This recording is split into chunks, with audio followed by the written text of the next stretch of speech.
Assalamualaikum warahmatullahi wabarakatuh.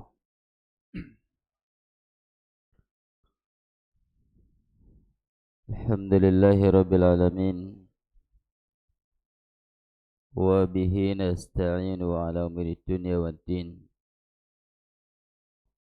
Wassalatu wassalamu ala asyrafil anbiya'i wal mursalin habibina wa maulana Muhammadin wa ala alihi wa sahbihi wa man tabi'ahum bisanin ila yaumiddin. قال الله تعالى في كتابه الكريم يا أيها الذين آمنوا اتقوا الله حق تقاته ولا تموتن إلا وأنتم مسلمون أشهد أن لا إله إلا الله وحده لا شريك له وأشهد أن محمدا عبده ورسوله صلى الله عليه وآله وسلم تسليما كثيرا ما بعد. Kembali kita bersyukur kepada Allah Azza wa Jal. Allah masih memberikan kepada kita kenikmatan sehingga malam hari ini Allah masih memberikan kepada kita kekuatan untuk kembali duduk bermajlis. Semoga amal ibadah kita diterima di sisi Allah Subhanahu wa ta'ala. Tidak ada sesuatu bekal yang paling baik untuk kita persembahkan kepada Allah kecuali bekal ketakwaan. Fatazayyadu fa inna khairaz zadi taqwa. Fatazawwadu, hendaklah kalian berbekal, maka sesungguhnya sebaik-baik bekal adalah ketakwaan kepada Allah Subhanahu wa ta'ala. Majelis ilmu ini termasuk bekal ketakwaan yang terbaik di sisi Allah Azza wa Jalla. Salawat dan salam kita selalu memohon kepada Allah Azza wa Jalla, mudah-mudahan tercurahkan kepada Nabi kita Muhammad sallallahu alaihi wasallam, kepada seluruh keluarga Nabi dan juga para sahabat. Kita juga selalu mengharapkan kepada Allah, mudah-mudahan kita termasuk umat Rasulullah yang mendapatkan syafaat di yaumil mahsyar, sehingga kita menjadi hamba Allah Ta'ala yang beruntung diizinkan oleh Rasul untuk meminum telaganya dan diberikannya kepada kita syafaat sehingga kita bisa mendapatkan keselamatan ketika dikumpulkan di padang mahsyar, ketika dihisab dan ditimbang amalan kita, demikian pula ketika kita melewati sirat sampai pun di dalam surga atau dalam neraka, maka masih ada kemungkinan tidak tertutup adanya syafaat Nabi sallallahu alaihi wasallam. Hadirin wal hadirat yang semoga dirahmati Allah Azza wa Jal, karena kitab kita belum tersedia dan kita pun belum kontrak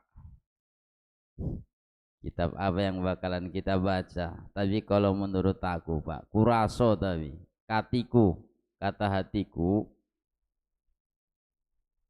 fikih kita sudah bahas, akidah di muslimin sudah bahas, demikian pula manhaj sudah bahas juga di Baitul Huda.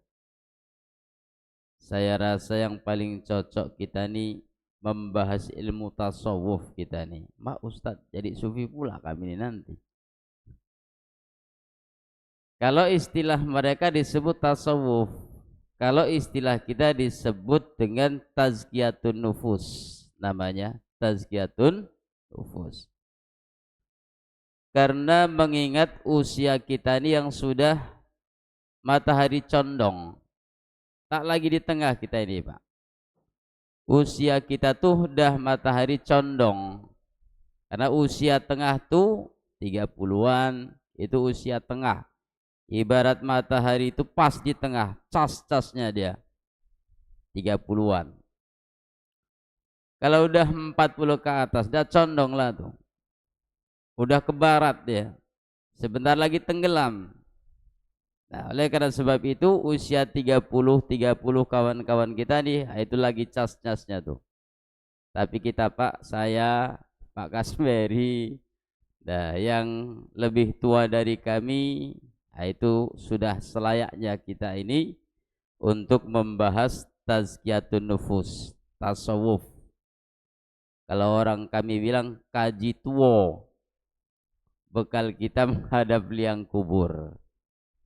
Insya Allah nanti saya carikan kitab yang sesuai, yang selalu mengingatkan kita terhadap akhirat, mengingatkan kita selalu ingat terhadap kematian, dan membuat kita zuhud terhadap dunia, membimbing kita untuk tidak cinta terhadap dunia secara berlebihan.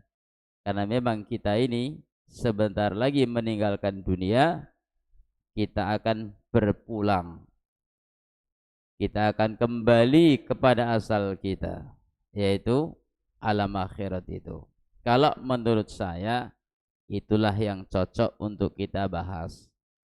Kalau tazkiyatun nufus ini sudah selesai kita bahas di Baitul Huda, tapi itu kajian terlalu singkat. Oleh karena sebab itu kita pilihkan nanti kitab yang lebih luas daripada itu. Insyaallah nanti saya kabarkan kepada panitia kitab apa yang akan kita bahas nanti untuk pembahasan mendatang. Adapun pertemuan kali ini ada pesanan. Ada pesanan. Kita akan membahas tentang masalah futur. Karena bisa jadi ini memberikan peringatan bukan hanya kepada para penuntut ilmu, tapi juga terhadap para dai, terhadap para pengajar, para guru, para ustadz. Karena yang namanya penyakit futur ini bukan hanya menimpa kelas thalabul ilmi, para dai pun mereka juga kadang mengalami kefuturan. Apa itu futur itu? Apa itu Pak futur itu? Kita kan sering bilang si fulan tuh lagi futur dia. Apa futur itu Pak? Malas. Ya. Imam Ibnu Hajar al-Asqalani dalam kitab Fathul Bari, beliau menjelaskan al-futur maknanya adalah al-malal. Al-futur maknanya adalah al-malal. Apa itu al-malal itu?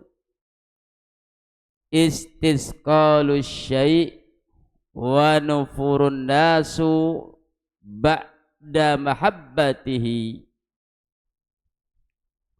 Futur itu adalah orang merasa berat. Orang merasa berat untuk melakukan sesuatu dan mereka meninggalkan amalan tersebut yang sebelumnya mereka sangat menyukainya. Itu disebut dengan futur. Dulu semangat ngaji, sekarang tidak, futur. Dulu semangat baca Al-Quran, sekarang tidak, futur. Dahulu semangat mendatangi majlis-majlis ilmu, dulu semangat untuk menunaikan sholatul lail, sholat-sholat sunnah yang lain atau ibadah-ibadah sunnah yang lain, sekarang tidak, itu namanya futur. Meninggalkan suatu amalan setelah mereka begitu giat untuk mengamalkannya, ini disebut dengan futur tadi. Al-Quran telah mengingatkan dan telah memberitakan tentang adanya futur. Seperti misalkan di dalam ayat Allah Subhanahu wa taala ketika Allah menceritakan tentang hakikat ibadahnya orang-orang munafik, Allah mengatakan wa idza qamu ila sholati qamu kusala. Orang munafik itu andai kata mereka bangkit berdiri untuk menunaikan ibadah salat, qamu kusala, mereka berdiri menunaikan ibadah salat dalam keadaan malas, futur. Apa sebab mereka itu menjadi futur? Yura'un nas, karena mereka ibadah itu sebab riya. Jadi kalau misalkan ibadah itu dipuji, disanjung, semangat dia. Yura'un nas, mereka ibadah karena riya terhadap manusia. Wala yadhkurunallaha illa qalilah, mereka tidak mengingat Allah kecuali hanya sedikit sekali. Ayat itu menjelaskan tentang futurnya orang-orang munafik, dan ini pun juga menimpa orang-orang mukmin. Demikian pula hadis Rasul juga mengisyaratkan tentang adanya futur ini. Seperti dalam hadis Rasulullah sallallahu alaihi wasallam, Rasul mengatakan, inna likulli amalin syirratun, sesungguhnya setiap amalan itu ada syirrahnya, ada semangatnya, waktu-waktu semangat. Dan namanya waktu semangat itu biasanya di awal biasanya. Kenapa? Karena di awal itu ujian lagi tinggi. Orang kalau misalkan berada di awal itu ujian besar. Nah, karena sebab itulah mereka semangat. Tapi ketika ujian hilang, maka semangat itu pun biasanya hilang. Maka ujian itu penting di dalam beribadah. Rasul mengatakan inna li kulli amalin syirratan, setiap amalan ada syirnya, ada waktu semangatnya. Wa li kulli syirratin fatratun, dan setiap semangat pasti ada futurnya. Itu gelombang amalan manusia, kadang gelombang besar, kadang gelombang kecil, kadang laut itu bergejolak, kadang laut itu tenang. Demikian pula amal ibadah manusia, kadang kita semangat ibadah, kadang kita sedang malas ibadah. Ketika malas ibadah, maka itulah yang disebut dengan futur. Jadi sebenarnya yang namanya sifat futur ini sesuatu yang lumrah terjadi, tapi yang tidak boleh terjadi andai kata futur ini terjadi secara terus menerus. Oleh karena itu pembahasan yang penting bagi kita, yang mesti kita ingat, kenapa manusia bisa futur? Kenapa kita ini bisa terjangkiti sifat futur? Dan futurnya nggak tanggung-tanggung, waktunya bukan sehari dua hari, tapi kadang bertahun-tahun. Kadang futur terus menerus, sehingga semakin jauh dari agama, dari tuntunan sunnah Rasulullah sallallahu alaihi wasallam. Syekh Nasir Ali Umran, beliau menjelaskan dalam kitabnya Al-Futur, itu menjelaskan ada 20 asbab, 20 sebab orang terjatuh di dalam kefuturan. Kita bahas sampai selesai nih 20 sebab nih. Sampai selesai. Wah, gila. 5 saja ya, sudah cukup insyaallah, dan ini yang paling penting supaya kita bisa merefleksi dan mendeteksi kenapa kita ini kok terjatuh dalam sifat futur itu, penyakit futur.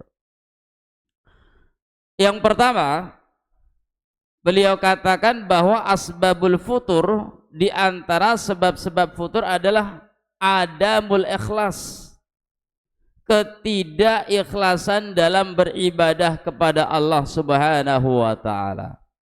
Ketidakikhlasan dalam beribadah kepada Allah Subhanahu wa taala. Ini asbab yang paling utama, sebab yang paling mendominasi, sebab yang paling besar terjatuhnya orang dalam sifat futur karena adamul ikhlas, tidak ikhlasnya dalam beribadah kepada Allah Subhanahu wa taala. Inilah yang menyebabkan futurnya orang-orang munafik tadi. Sebab futurnya orang munafik adamul ikhlas, karena ketika beribadah mereka tidak ikhlas. Maka disebutkan dalam hadis Rasulullah, afdhalus shalah alal munafikin al-isya wal fajr. Salat yang paling berat dilakukan orang munafik, salat isya dan salat subuh. Salat isya dan salat subuh. Kenapa? Ini kedua waktu andai kata dilakukan orang munafik enggak kelihatan. Karena di zaman Rasul kan berbeda dengan zaman sekarang ini. Zaman Rasul itu masjid tak ada lampu. Zaman Rasul itu masjid tak ada lampu. Bahkan rumah-rumah di zaman Rasul malam itu tak ada lampu, tak hidup lampu. Dan memang sunnahnya Pak, kalau malam itu mati lampu tuh. Itu sunnahnya. Sunnahnya malam hari itu lampu dimatikan, tempat-tempat air ditutup. Itu sunnahnya kalau misalkan di malam hari lampu dimatikan. Makanya di zaman Rasul kalau malam tak ada tuh lampu. Rupanya di Yaman sama, tak ada lampu hidup di sana Pak. Tak ada lampu hidup malam-malam. Kayak zaman dulu lagi dia kembali. Tak ada hidup lampu. Ini sunnah Rasulullah sallallahu alaihi wasallam. Jadi di zaman Rasul malam itu tak ada hidup lampu. Hingga kalau misalkan orang menunaikan ibadah salat tak kelihatan. Si fulan tak kelihatan dia. Mana sahabat, mana bukan sahabat. Nah, itu makanya Ali bin Abi Thalib terbunuh ketika akan menunaikan salat subuh. Ya kan? Demikian pula Umar bin Khattab ketika mengimami, karena di zaman dulu tak kelihatan itu. Kalau misalkan ada penyusup yang masuk ke dalam masjid. Nah, di zaman dahulu masjid Rasul tanpa lampu. Jadi andai kata mereka sholat, orang munafik nggak kelihatan. Oleh karena sebab itu mereka tak menunaikan sholat. Kenapa? Tak ada yang lihat. Maka dikatakan tadi dalam ayat, yura'un nas, orang munafik sholat karena riya terhadap manusia. Wala yadhkurunallaha illa qalila, mereka tidak mengingat Allah kecuali sedikit. Jadi orang munafik tujuan ibadah bukan karena Allah. Oleh karena sebab itu maka ibadah mereka sering terputus. Kalau pas misalkan menang perang, mereka ikut jihad, senang gembira karena mendapatkan harta rampasan perang. Tapi ketika kalah dalam jihad, maka mereka mengupat kepada Rasul, mengupat kepada Allah, mengatakan bahwasanya dakwah Rasul adalah batil. Buktinya Allah enggak ridho, diberikan kekalahan oleh Allah Subhanahu wa taala. Sehingga orang-orang munafik mengatakan apa? Lau kana la minal amri syai' ma kutilna hahuna. Andai kata kita punya upaya, maka kita tidak akan terbunuh di sini. Artinya apa? Andai kata kita bisa melakukan usaha untuk lari, kita lari sehingga kita tidak terbunuh. Sampai mereka mengatakan kepada saudara-saudara mereka dari kalangan munafik yang ikut perang ketika mereka ikut perang. Apa kata mereka? Lau atauna ma kutilu. Andai kata mereka nggak ikut perang, tentu mereka tidak akan terbunuh. Orang munafik kadang ikut jihad, tapi seringnya meninggalkan jihad.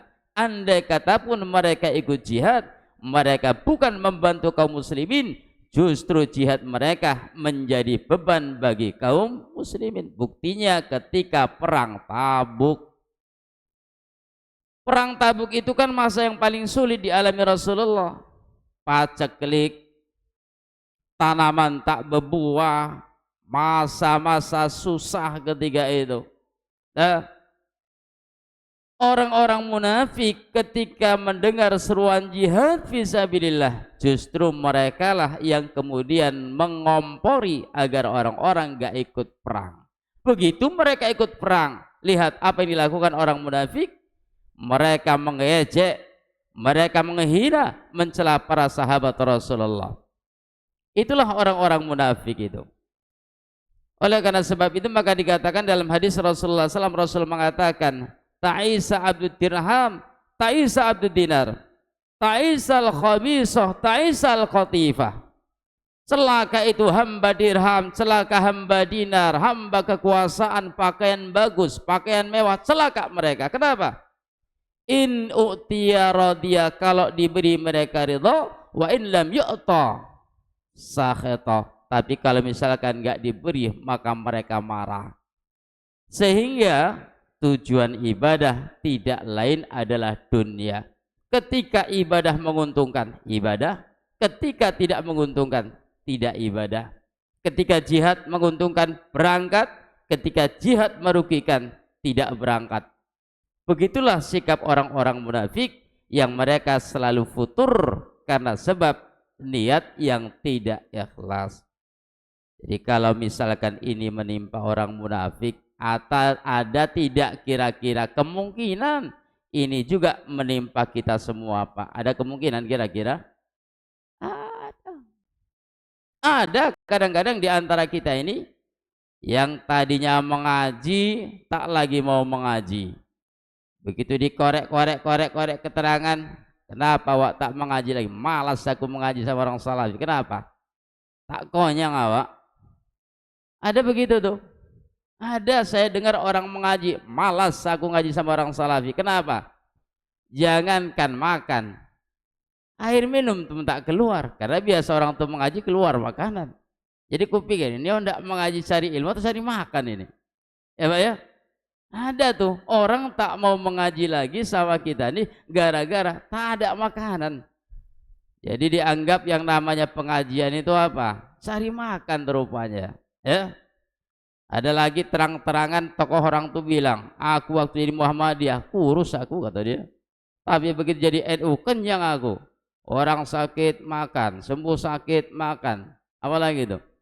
Habis mati pun makan, ya kan? Makan aja kerjaannya. Memang begitulah cara beragama mereka, itu cuman cari makan.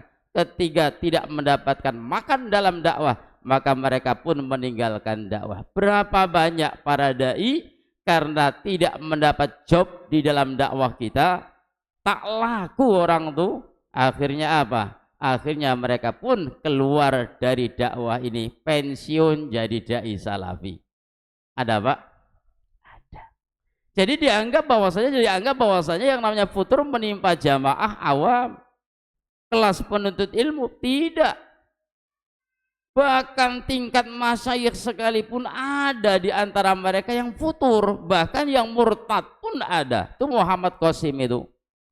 Muhammad Qasim seorang ulama terkemuka, kerajaan Saudi Arabia. Dikatakan Ibnu Taimiyah di abad ini.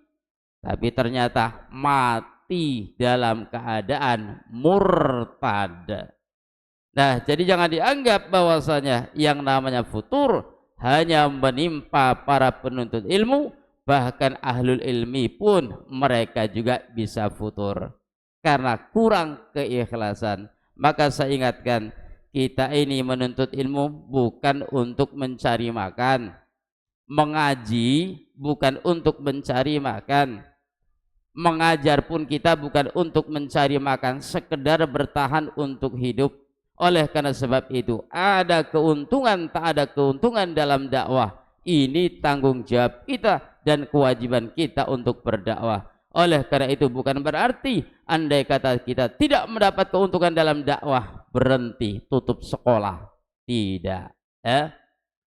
Nah, oleh karena sebab itu, obat dari kefuturan karena futur itu karena sebab tidak ikhlas, maka untuk menghilangkan kefuturan, ikhlaslah kita kepada Allah Subhanahu wa taala dalam berbagai amalan, termasuk mendatangi majelis-majelis ilmu ini. Datang kita itu karena sebab untuk mencari pahala, ikhlas karena Allah. Itu yang pertama.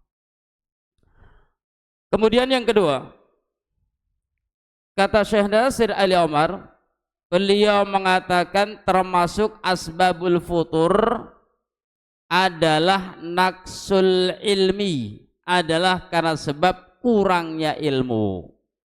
Orang tuh futur karena sebab kurangnya ilmu. Karena ilmu itulah yang akan membimbing orang untuk semangat dalam beribadah kepada Allah Subhanahu wa taala. Sehingga kalau misalkan kita ini melihat bagaimana sejarah dakwah Rasul, Pak ya. Kalau misalkan kita melihat sejarah dakwah Rasul, tak usah Rasul-Rasul yang lain lah, Rasul kita aja sendiri, Nabi Muhammad sallallahu alaihi wasallam dalam berdakwah itu. Pernahkah Rasul itu patah semangat dalam berdakwah? Pernah, Pak? Tak pernah. Padahal kalau misalkan kita pikir-pikir, Rasul berdakwah di kota Mekah 13 tahun lamanya. Berdakwah di kota Mekah 13 tahun lamanya. Kaum musyrikin bukan semakin simpati, tapi kaum musyrikin malah semakin begitu benci dan begitu besar antipatinya terhadap Nabi kita Muhammad sallallahu alaihi wasallam. 13 tahun ditahankan Rasul. 13 tahun ditahankan Rasul. Saya yakin kalau dai di zaman sekarang ini berdakwah di sebuah kampung diterima tidak, dimusuhi, outnya itu, Pak. Kalau sekarang nih ada dai berdakwah di sebuah kampung, tak usah lama-lama dia, 1 tahun aja dia berdakwah di situ. Tak ada orang mengikuti, orang benci. Cari tempat yang lain itu, pindah tempat dia itu. Kenapa? Tak tahan. Rasul 13 tahun ditahankan ya. Datang kemudian ke kota Taif dengan harapan keluarga mau menerima dakwah beliau, mau menyambut dengan senang hati. Bukan malah disambut, dimusuhi, dicaci maki, dilempari. Datanglah malaikat gunung, kayak mana Muhammad? Kita hancurkan orang Taif, biar aku terbangkan gunung nih, aku hancurkan mereka. Kalau kita nih Pak, wah cocok kali lah tuh, hancurkan aja tuh. Rasul tidak. Rasul tidak. Allahumma firli qaumi fa innahum la ya'lamun. Ya Allah, ampuni itu kaumku karena mereka itu tidak tahu, kata Rasulullah. Aku berharap dari tulang sulbi mereka akan melahirkan anak-anak keturunan yang beriman, bertauhid kepada Allah Subhanahu wa taala. Tengoklah semangatnya Rasul dalam mendakwahi kaum Taif. Kalau aku ya udah begitu, tak mau aku menginjakkan kaki ke Taif lagi. Kenapa? Awak berdakwah di situ bukan disambut bagus-bagus, jadi lempari, caci maki pula. Besok tak mau datang lagi, diundang. Nah, kemudian lihat Rasulullah sallallahu alaihi wasallam ketika Rasulullah SAW di kota Madinah berdakwah, yang namanya mendakwahi orang Yahudi itu bukan setahun 2 tahun. Mendakwahi orang Yahudi Nasrani bertahun-tahun, tapi begitu Rasul mendakwahi mereka, bukan mau mereka masuk Islam, tidak mau mengikuti Rasul, mengikuti dakwah Rasul, walaupun mereka tahu Rasul itu benar, walaupun tahu mereka bahwa Muhammad adalah benar dan Islam itu benar, tapi mereka enggak mau mengikuti dakwah Rasul. Tapi Rasul tetap semangat dalam berdakwah. Apa yang menyebabkan Rasul semangat dalam berdakwah? Karena Rasul mengatakan, ana a'lamukum billahi ana wa atqakum. Aku adalah orang yang paling tahu tentang Allah dan paling bertakwa terhadap kalian. Karena Rasul tahu, sudah melihat surga secara langsung, sudah melihat neraka secara langsung. Andai kata Rasul tidak mengamalkan, tidak mengerjakan perintah Allah untuk berdakwah, tentu Rasulullah akan diazab, disiksa oleh Allah. Dan Rasul tahu bagaimana kerasnya siksa itu. Karena Rasul tahu bagaimana itu surga dan isinya, maka Rasul tetap semangat dalam berdakwah. Kenapa? Rasul tahu bagaimana kenikmatan surga. Kita nih Pak beribadah kan tanggung-tanggung. Udah tanggung-tanggung, milih-milih pula itu. Yang enak kerjakan, payah tak usah. Dan memang Islam boleh pula tuh memilih-milih ibadah tuh. Boleh Pak kita memilih ibadah ini dalam Islam. Bagi yang kuat sholat, udah sholat aja. Bagi yang kuat puasa, dah ibadah puasa, maksudnya yang sunnah. Yang sunnah, kita ini boleh memilih ibadah itu yang sunnah. Kan ada tuh seorang sahabat tanya kepada Rasul dalam riwayat Tirmidzi, Rasul, inna abwaba al khairi katsirah. Rasul, pintu kebaikan kan banyak. Walam astati, dan aku tidak mampu untuk melakukan semua kebaikan itu. Lalu amalan apakah yang lebih penting bagiku untuk bisa aku amalkan? Karena aku gak bisa mengamalkan semuanya. Pilihkan untukku amalan soleh yang paling bagus, yang paling tinggi derajatnya. Apa kata Rasulullah? Rasul mengatakan, biasakan lisanmu itu basah dengan zikrullah. Artinya apa? Dah, zikir aja kau. Jadi Pak, boleh kita ini mengamalkan sunnah itu pilih-pilih. Maaf cakap. Jadi kalau ada orang yang bilang, kau nak poligami, enak kali kau ya. Itu banyak sunnah yang lain belum kau kerjakan, nak pilih poligami pula kau pilih. Boleh, tak ada masalah. Walaupun kita ini tak rajin puasa sunnah, tak rajin sholat sunnah, tak rajin mengamalkan sunnah yang lain, kita mampu poligami, lakukan. Itu sunnah. Sunnah kita boleh memilih, kecuali yang wajib, baru tak boleh milih. Kalau amalan itu wajib, tak boleh pilih-pilih. Tapi kalau amalan sunnah itu, barulah kita boleh milih mana yang kita mampu. Maka jangan sekali-kali kita mencela, karena kita ini ahli puasa, lalu merendahkan. Kau ini tak paten, kenapa? Sholat sunnah aja kau buat, puasa sunnah tak pernah kau kerjakan, karena dia ahli puasa sunnah.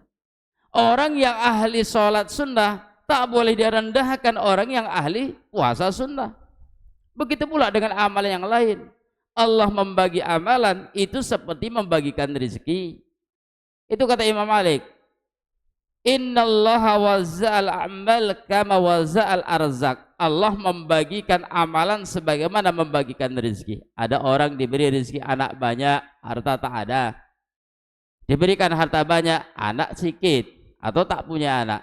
Diberikan harta banyak, anak banyak, ilmu tak ada. Diberikan ilmu banyak, harta tak ada, anak banyak. Orang diberi rezeki berbeda-beda, ilmu juga begitu. Amal ibadah juga sama. Amal ibadah itu pun Allah berikan, tidak semua sama. Maka nggak boleh kita ini salah satu di antara kita karena punya keistimewaan dalam suatu amalan lalu merendahkan orang lain. Kenapa? Bebas kita mau memilih amalan sunnah yang mana yang ingin kita lakukan itu. Jadi silakan yang mampu sholat sunnah banyak-banyak, sholat sunnah banyak-banyak. Yang mampunya puasa sunnah banyak-banyak, puasa sunnah banyak-banyak. Yang mampunya zikir banyak-banyak, zikir banyak-banyak. Yang mampunya sedekah banyak-banyak, sedekah banyak-banyak. Pilih amalan tersebut andai kata kita tidak mampu untuk semua amalan. Karena sahabat pun begitu, ulama pun begitu, dan itu tak salah, tidak salah. Ya. Jadi sedikitnya ilmu inilah yang membuat orang menjadi futur. Lalu bagaimana cara kita untuk menghindarkan diri dari kefuturan itu?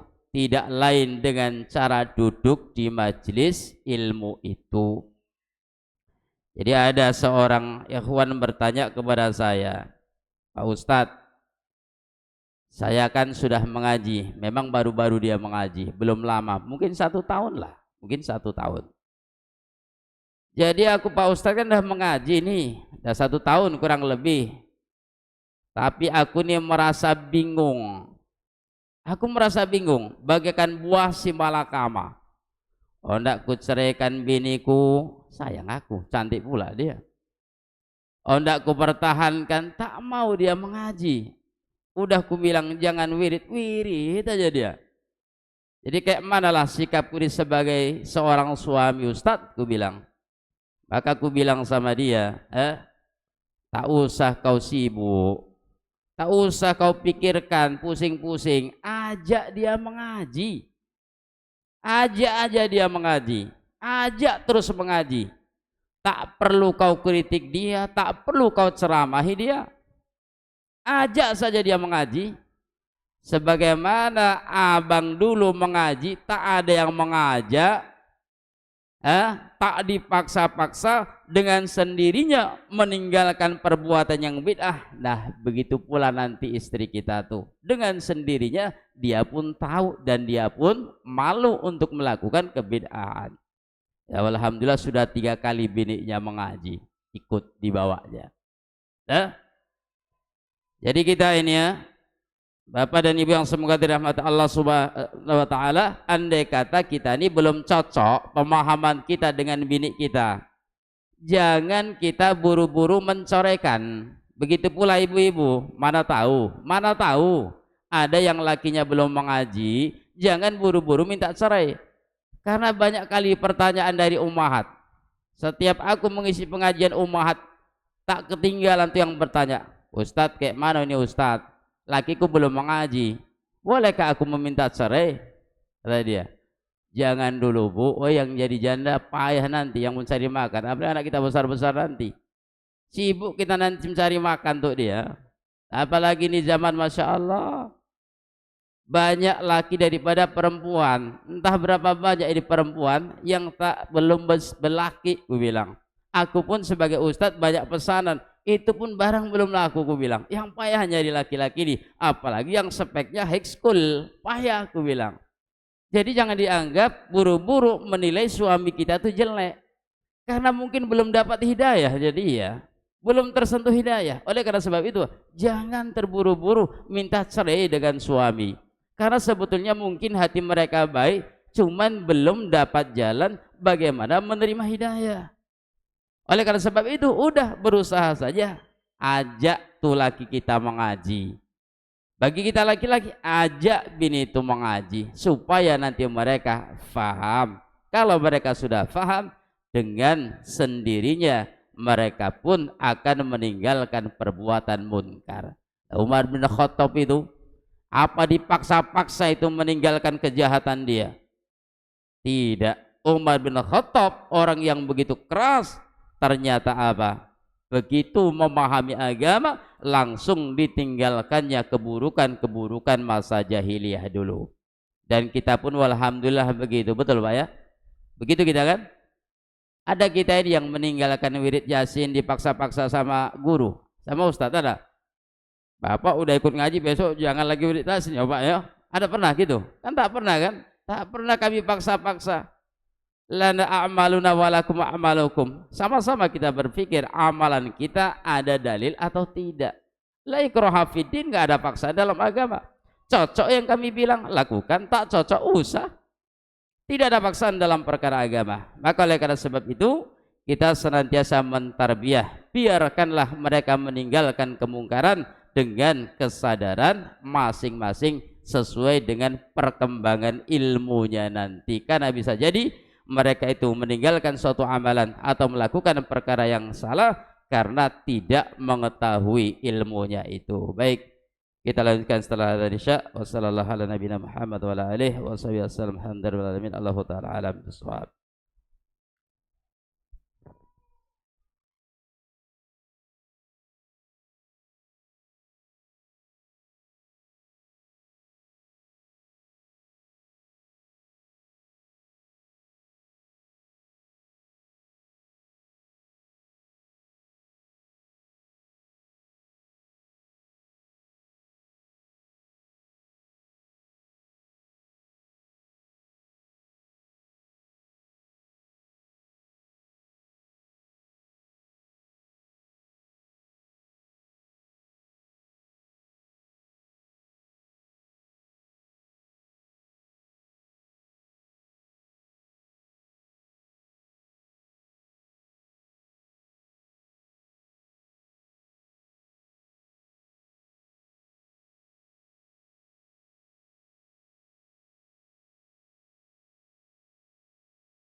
Rasulillah wa ala alihi wa sahbihi wa mawalah amma ba'du. Kemudian yang ketiga kata beliau, di antara asbabul futur, hal-hal yang menyebabkan futurnya seseorang, adamu wuduhil hadfi, tidak jelas tujuan hidupnya. Tak joleh bahasa kita. Ya. Orang yang tidak jelas tujuan hidup, nggak tahu dia hidup itu untuk apa, maka mereka futur dalam ibadahnya. Karena menganggap ibadah itu untuk apa? Dianggap ibadah itu cuma ritual, kebiasaan.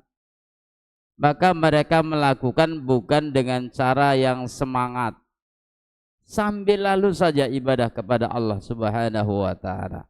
Karena mereka apa? Tidak memiliki tujuan hidup yang jelas. Berbeda dengan mereka orang-orang yang mengerti tujuan hidup itu untuk apa. Wa ma umiru illa liya'budullah. Tidaklah mereka diperintahkan kecuali beribadah kepada Allah. Wa ma khalaqtul jinna wal insa illa liya'budun. Aku tidak ciptakan tuh jin manusia kecuali untuk beribadah. Itulah tujuan hidup itu. Tujuan hidup adalah untuk akhirat. Karena negeri asal kita adalah akhirat.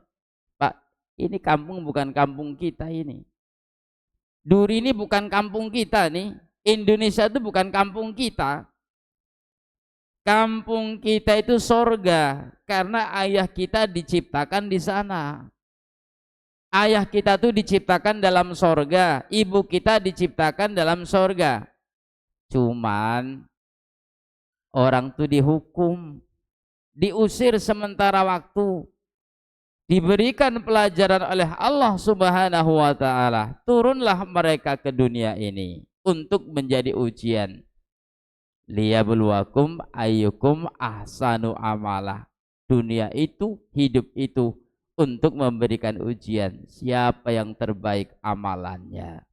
Jadi kita ini diperintahkan oleh Allah hidup untuk kembali lagi.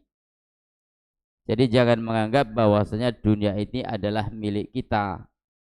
Dunia ini adalah kampung kita. Sehingga kemudian kita menganggap bahwa semua yang kita miliki adalah milik kita. Oh, ini duitku ini rumahku nih, ini ladangku nih, ini mobilku nih.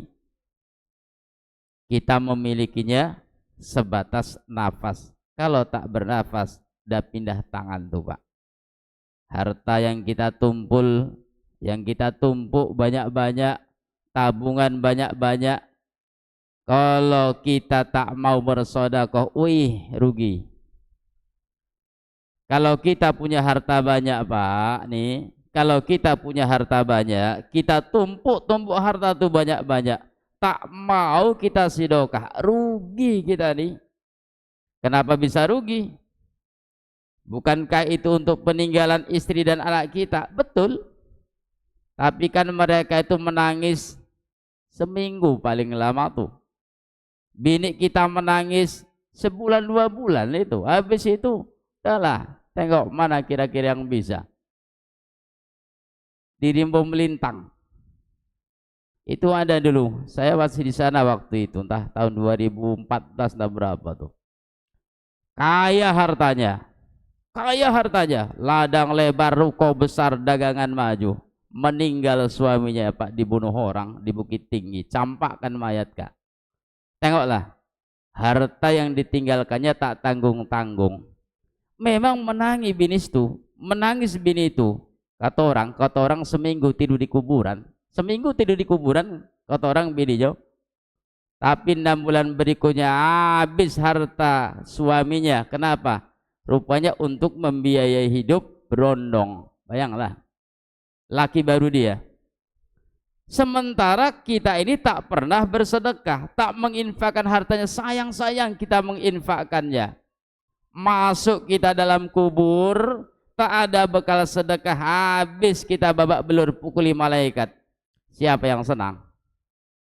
Siapa yang senang? Anak kita yang senang. Belum tentu mau mendoakan kita. Seminggu mereka sedih, habis itu rebutan harta mereka tuh. Ini punya aku, ini mobil punya aku, ini kebun milikku, ini rumah itu hakku. Berebut orang tua harta. Habis mereka punya harta, lupalah kita ini di alam kubur. Mau mendoakan pun payah. Jujur aja gini Pak. Dalam sehari semalam berapa kali kita mendoakan orang tua kita? Berapa kali kita mendoakan orang tua kita sehari semalam? Yang orang tua kita sudah meninggal. Ada 10 kali kita doakan orang tua kita? Ada Pak? Belum tentu. Apalagi yang tak mengenal agama. Apalagi yang tak mengenal agama. Kadang-kadang harta tuh habis, warisan tuh habis, tapi sepucuk doa pun tak pernah diucapkan anak dengan terhadap orang tuanya. Apa tak rugi orang tuanya itu? Meninggalkan harta banyak-banyak untuk anak, sementara anak sedikit pun tak mengenang jasa orang tuanya. Apakah harta itu menjadi pahala? Tidak. Yang menjadi pahala pada harta yang disodakohkan, harta yang diwariskan. Tak ada pahala kita punya.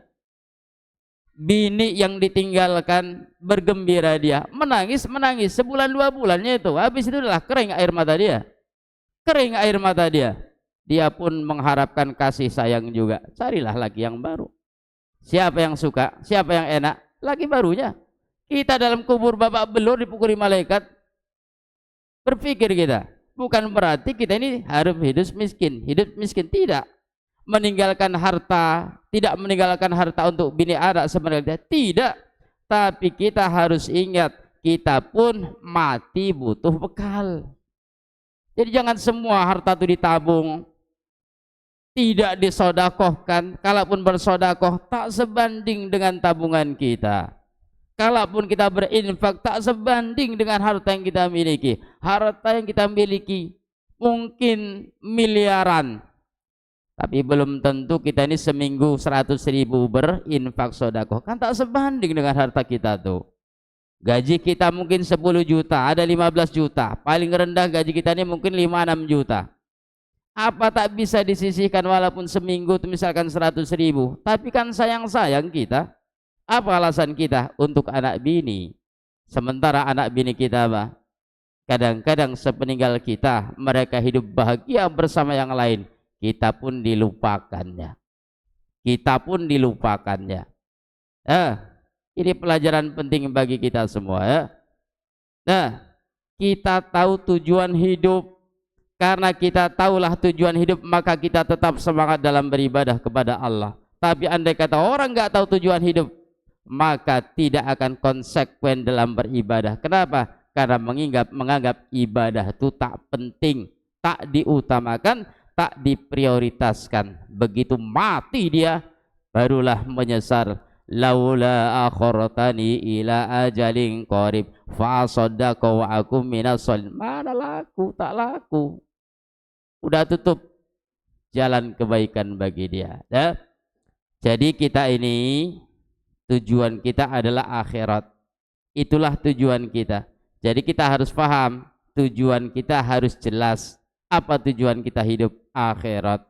Oleh karena Ibnu Umar mengatakan, kun fid dunya ka'annaka gharibun aw abiru sabil. Jadilah kau di dunia ini seperti orang yang asing atau seperti orang yang hanya sekedar lewat saja.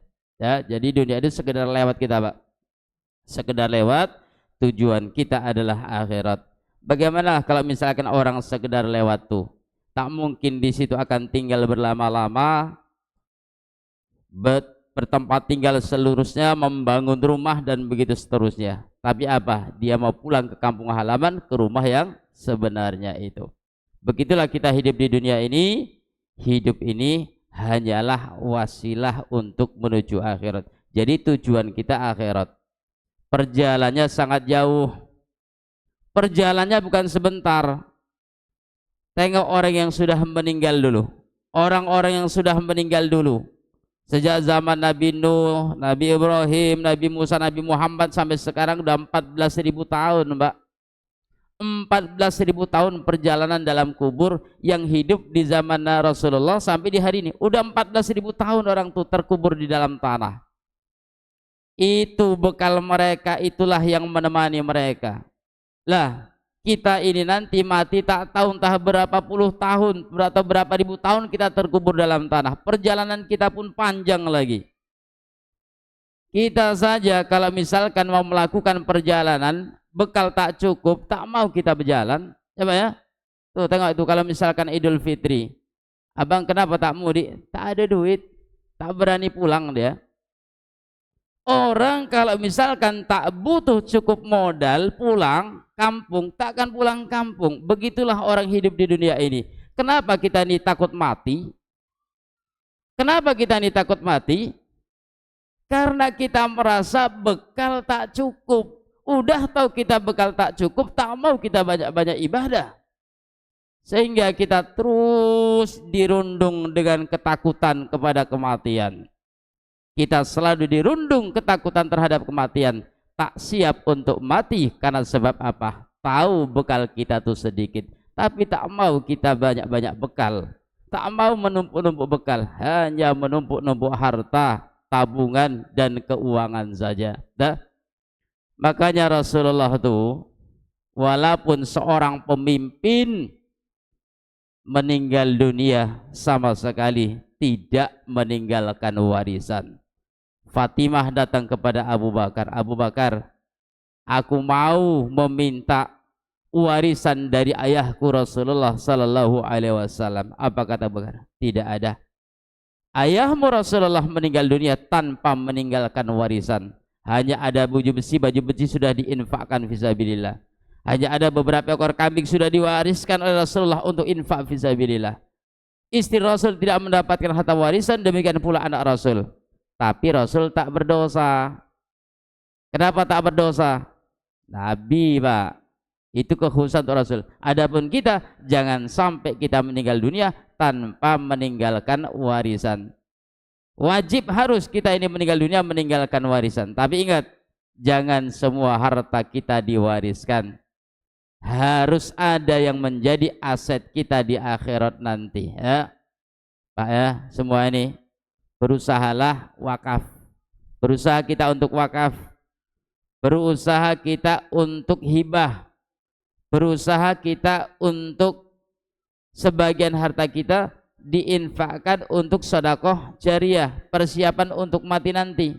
Bekal kita nanti di dalam alam kubur. Alam kubur ini belum selesai. Nanti di akhirat harus dapat bekal lagi. Jadi perjalanan kita menuju kampung halaman kita 2 kali sambung kendaraan ini, Pak. 2 kali sambung transit kita ini. Alam kubur, kemudian baru alam akhirat. Di alam akhirat ada beberapa terminal yang kita singgahi. Ada padang mahsyar, ada hisab, ada kintoroh, ada sirat. Itu semuanya butuh bekal itu, Pak. Jangan sembarangan kita hidup di muka bumi ini. Semuanya butuh bekal kita. Perjalanan kita panjang dan bekalnya begitu banyak. Jadilah kita sebagaimana Rasulullah sallallahu alaihi wasallam, orang yang memang sudah mempersiapkan kematian.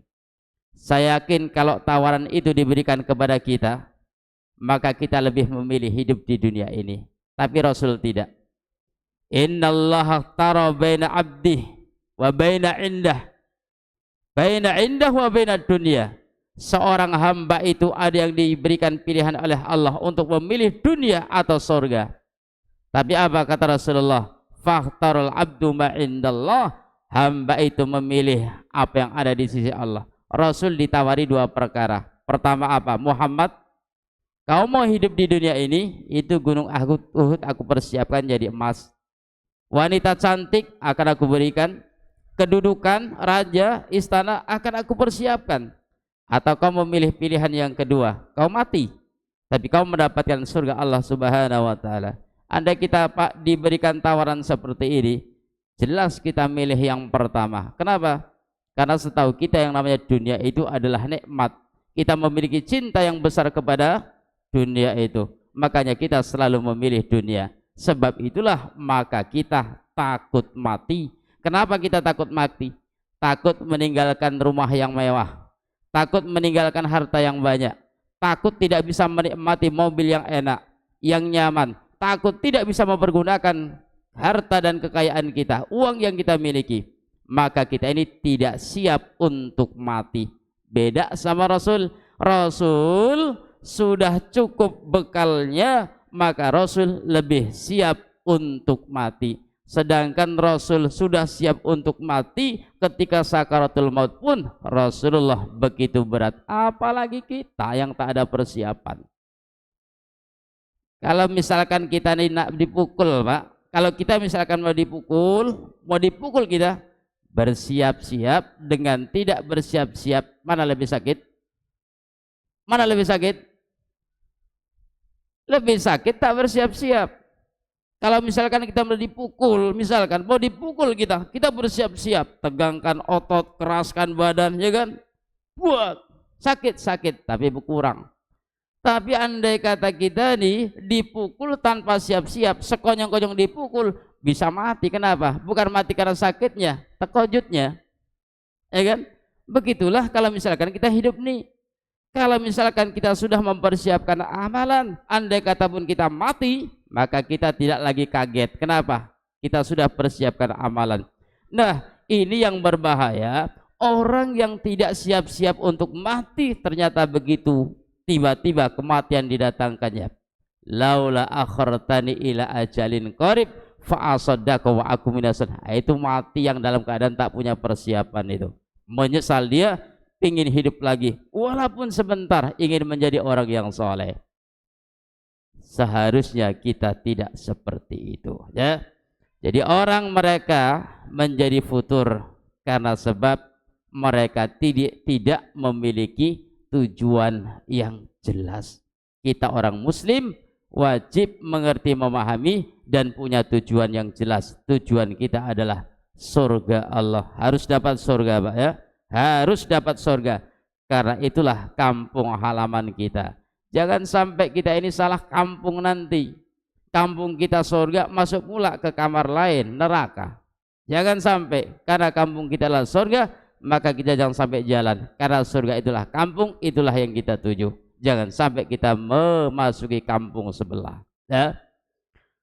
Yang ketiga, kemudian yang keempat, di antara daripada asbabul futur, sebab-sebab futurnya seseorang adalah al-ma'asi, adalah karena sebab perbuatan maksiat kepada Allah Subhanahu wa taala.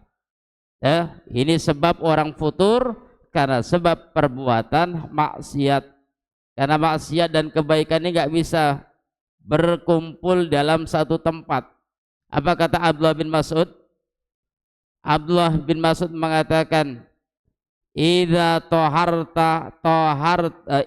tahurat qulubukum, kalau misalkan hati kalian itu suci, kata Abdullah bin Mas'ud, andai kata hati kalian itu suci, masyabi'at min kalamillah, maka tidak akan pernah kenyang dari yang namanya kalamullah, Al-Quran. Kalau hati kita bersih, ada maksiat tapi tak banyak, karena tak ada manusia tak berbuat maksiat. Andai kata hati kita bersih, hati kita ini suci, terhindar dari perbuatan dosa dan maksiat, maka hati kita tidak akan pernah bosan dengan yang namanya mendengarkan Al-Quran. Dua hal yang gak mungkin berkumpul dari hati seorang hamba. Apa itu?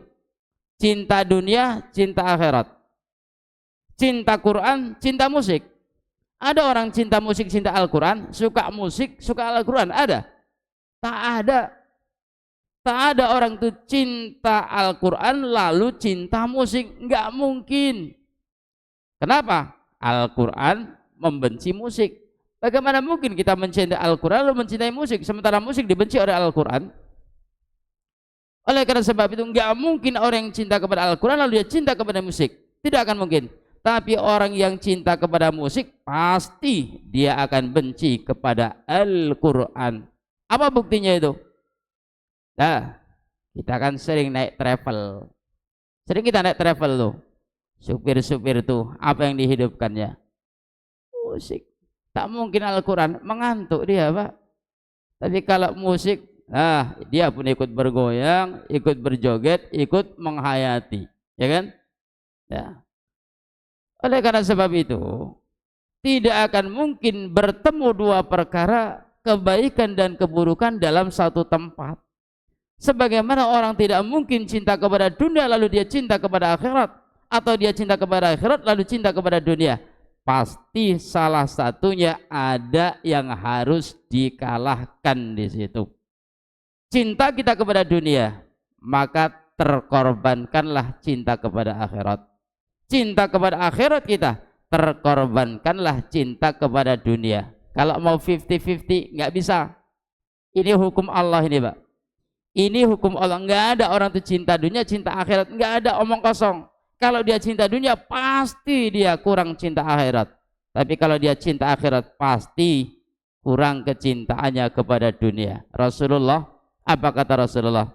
Mali walid dunia, apa urusanku dengan dunia itu? Mali walid dunia, apa ada apa urusanku dengan dunia? Artinya apa? Apa itu dunia itu bagiku itu? Rasul mengatakan dunia itu kan bagaikan bangkai. Apa urusanku bagi dunia? Makanya secara praktek kita tahu Rasul itu orang yang paling gak bisa memegang harta. Rasul orang yang paling tidak bisa hidup bergelimang harta. Beda sama kita, kalau kita paling tidak hidup, paling tak bisa hidup tanpa harta. Rasul pegang emas sedikit saja, langsung Rasul itu sholat tak khusyuk. Rasul memegang harta sedikit, harta itu mengganggu Rasul. Makanya setelah selesai sholat asar langsung Rasul pulang. Ditanya para sahabat, Rasul kenapa tadi cepat-cepat pulang? Aku teringat saja di rumah ada masih satu butir emas yang belum aku sodakohkan. Masya Allah, sebutir emas belum disodakohkan membuat ibadah Rasul gak khusyuk. Kita ini justru yang membuat ibadah kita tak khusyuk karena sebab dunia kita, ya kan? Kita yang pedagang, asik pedagangan itu mengganggu sholat kita. Ada barang yang belum terbayar, ada barang yang belum laku, udah jatuh pembayaran tempo, duit belum ada, teringat di sholat kita. Begitu pula yang punya pekerjaan, ada pekerjaan yang belum selesai, jadi pikiran kita, dan begitu seterusnya. Yang punya kebun sawit pun begitu juga. Jadi omong kosong. Kalau misalkan orang banyak harta lalu hidupnya tenang, kan biasa orang bilang begitu kan? Wah, tenang abang ya, kenapa? Usaha maju, kebun lebar, ladang luas, tenang abang nih. Tenang apanya? Semakin orang banyak harta, semakin tak tenang dia, semakin tak khusyuk sholatnya itu. Yakin kita 100%.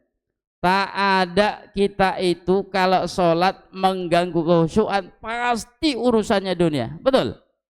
Iya kan? Setiap kita sholat nggak khusyuk, pasti yang menyebabkan tak khusyuknya karena sebab dunianya itu. Maka orang semakin cinta kepada dunia, jangan harap bisa sholatnya semakin khusyuk. Makanya Nabi apa? Karena punya dunia sedikit, cepat-cepat pulang habis sholat asar.